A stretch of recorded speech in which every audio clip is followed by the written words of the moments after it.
Step into the vibrant world of beauty and style as we explore the inner workings of 811s. Join us on a journey of creativity, passion, and transformation in our exclusive interview with the talented minds behind the shears and the chairs. Good morning, sir. Yes, good morning. I am the young Mark Ivan, and this is Kenji Abrelio, and we are the student from BCC under the BSIS. Sir, first question, can you tell me about your experience in the business industry? I'm beautiful, charot. Haakon kasi aniya ka salon. So far, okay naman.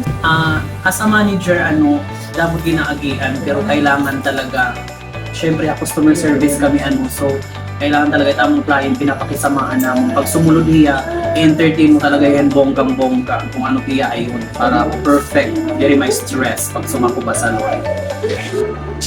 Next question, sir. What motivated you to pursue a career in business? Bagi ba kita kaalog daw? Sige daw. Kaya nag-pursue nga career. Bukod sa aking ganda, syempre pagkasalon, kailangan mahusay kita. Ikaw model sa salon, tama? Okay. Balitaw ini nga salon, amo manggudan ko sa nga way, sugad ako na wari makahuman pag-eskwela, so amon madagnit nga magiging source of income. Salita mo na pinasok yan. Third question, sir. How do you handle the situation or conflict in a business setting? Actually, tanan talaga nga business makuri. Para lahakon kung anong imulin niya, dito pa talaga mag-focus para mas diri ka kurian kung may mga problema, kailangan linya mo talaga to sa business. What do you believe are the most important qualities for a successful business leader? Leader, kintarog si Don? Una, syempre ikaw dapat magpatupad na mo mga staff, maupay nga pamaagi. Yan mo mga rules, number 1 ito, tapos ano pa ba? For example, na salon kami, as I said, customer service, amton tamo number 1 na kailangan talaga nakasetin maupay at pag-atimanan customer and client. Tapos amo gyapigay mo iano din mga staff para mai-hold itong mga customer maupay. Next question, sir. How long have you been in this business industry? Siguro mga 20 years. Mahigit.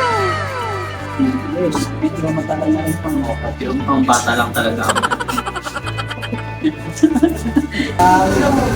Next question, sir. Where do you see yourself in 5 years? 5 years? Para akon, syempre every year kailangan may nagbabago. Think positive kita. Dapat kada tuwid na kita na-achieve.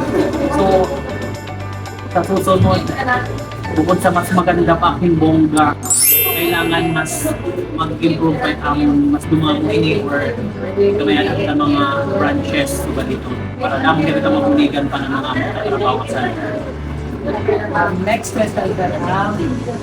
What is your greatest strength?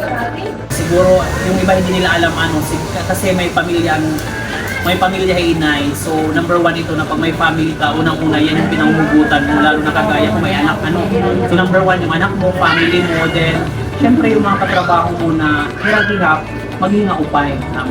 That's the last question, sir. Thank you very much for Kinukulang pa ako. Charot. Thank you hapon ha.